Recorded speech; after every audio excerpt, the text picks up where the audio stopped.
Welcome back. It's me again, Tam, the in-house growth marketer at Web Profits.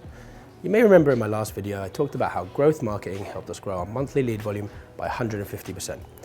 Well, this month I'm going to be digging deeper into one of those changes and sharing how a spreadsheet and 3 easy steps streamlined the work we do and allowed us to grow fast.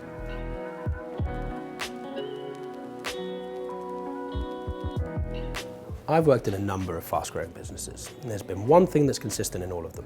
There's a lot of work to be done, and you're constantly trying to do it as fast as possible. One solution that I like is an ICE or ICE spreadsheet, which you'll be familiar with if you've read Hacking Growth by Sean Ellis. As a side note, if you haven't read it yet, then I highly recommend that you do. It shares the methodology that companies like Airbnb, Dropbox, and Facebook use to grow so quickly, and it's a must-read for any business owner or marketer.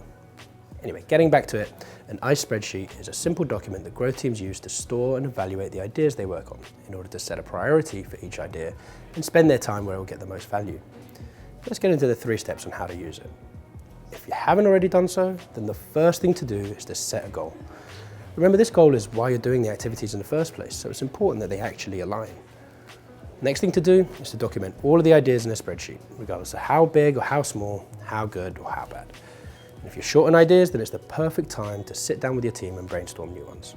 In fact, I recommend you do this every couple of months anyway, just to keep the ideas fresh.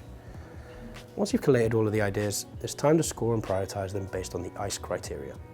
Each letter in ICE stands for a different criteria that's used to evaluate an idea.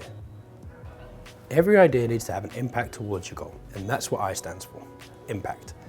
The bigger the potential impact for the idea, the higher its score will be for I.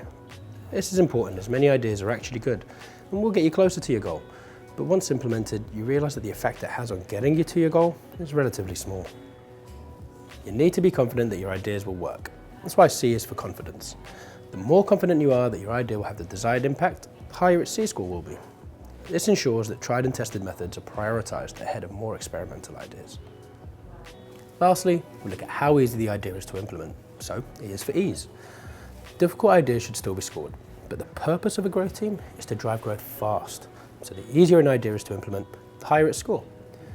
Traditionally, these criteria are scored between 1 and 10, but for the sake of efficiency and clarity, I actually recommend 1 to 5. The scores are really designed to help guide your decision making, and while you should be objective in evaluating the ideas, it doesn't make sense to spend too much time thinking about whether something's a 6 or a 7.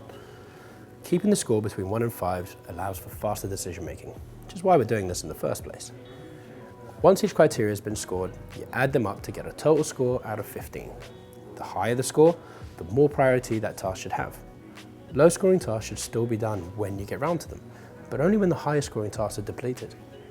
In our team, we hardly ever get round to tasks with a total score lower than 7 before we meet again to come up with more ideas. But all our ideas are still recorded, and the scoring's revisited every so often to see if anything's changed.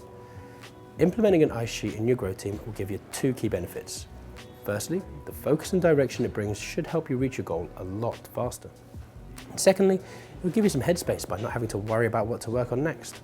That gives you more clarity to come up with even better ideas. I'll be sharing a Google Sheets template of an ICE spreadsheet in the comments or description of this video, so feel free to make a copy and use it in your team. And if you have any questions, then feel free to leave a comment of your own. Thanks for watching, and I'll be back soon with more.